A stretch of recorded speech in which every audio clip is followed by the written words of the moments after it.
Well, not very well. Lack of execution all over.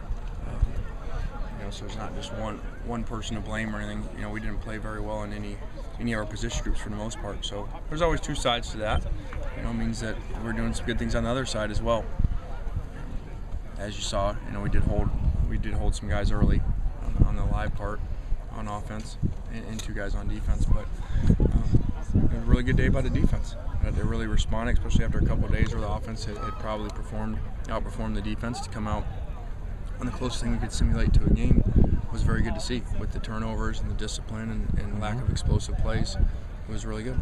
How much emphasis have you placed since last season on takeaways, given that, as a team you had, only 9 interceptions? Yeah, it really was a big deal. We were fortunate to be 10-2 without getting many turnovers, which is unusual. So it's something that we talked about. I think that our defensive staff has done a great job with that. With Marvin being new and Scotty being new, they've really come in and emphasized that. So I think it's paying off. Coach, what did you see out the strong safety position today in that competition? Well, I thought our safeties played really well today. I thought Gerald Bowman showed up, made a couple plays in there. Obviously, TJ did as well. So we'll go back and look at it. Did you tell Marquise to say what he said to the team after, or did he take that upon himself? No, I didn't at all. So that was good to see. That's very unusual. When there was a frustration level there, and it was a good one to learn from. Regardless of what's going on, whether you're giving up a bunch of points on defense or not scoring on offense, you can't get frustrated. He took away an explosive play. There was a pass interference play for 15 yards that we gave right back, and so we took him out. We didn't play him again. Did you talk to him on the sideline? I didn't get a chance to. So that's what was good. Sometimes you talk to a kid and he says something, so he took it upon himself. Do you plan to talk to him about it further, or do you not need to because of what he said? No, I will. I talked to the team about it right there. About not getting frustrated and learning from that. And regardless of who you are, he's one of our stars. We pulled him and sat him the rest of the game, which I know he didn't like. What did you see from the defensive line today? Yeah, they looked good. Especially to not have so many guys. And so a bunch of names in there maybe you don't know, especially with the twos. So I think they played well. You obviously have a bunch of defensive ends out, but do you feel pretty good at this point about the potential defensive tackle rotation you have, even though there are a bunch of young guys?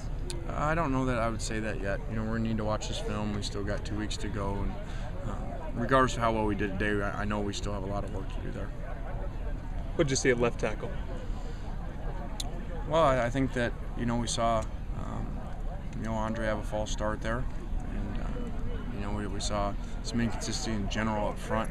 It's hard to say until you watch the film exactly how a specific lineman played. Are you surprised that the first team offense, when Matt and Robert and Marquise were in there, isn't sharper at this point with only 2 weeks to go?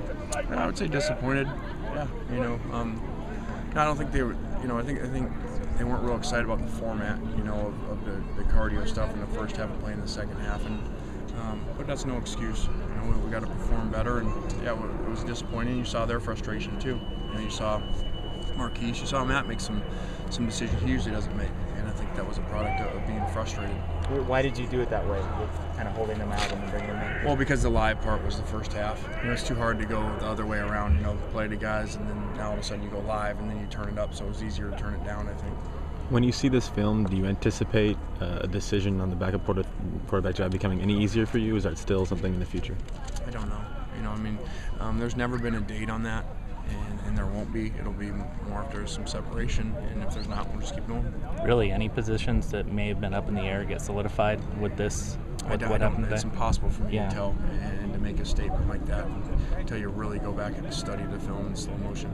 Matt's first 3 passes were in charge. Were you trying to get him involved early to see what he's able to do? We were, and we sat the other 2, the starting 2 receivers for the first half, and so we were trying to see what the backup receivers would do. Nikhil said you decided on Robert and Marquise as your kick returners. Is that true, or are you still auditioning George for that role? We're still looking at it, and it'll depend on how games are going in different circumstances and who we're playing. With where the ball is now too, there may be some kickers that you play that they're just going to be touchbacks anyway. I know you're on the other side, but it seemed like down at the goal line here there was some confusion with the defensive substituting. Do you know what they were trying to accomplish and why things went haywire? Yeah, we put them in a difficult situation by changing personnels, and they didn't have 21-7. You know, we had not let them play in that, so I think that when they got to the twos and they were trying to rotate in, caused a little confusion, which normally you just call one goal line and your 11 guys go in.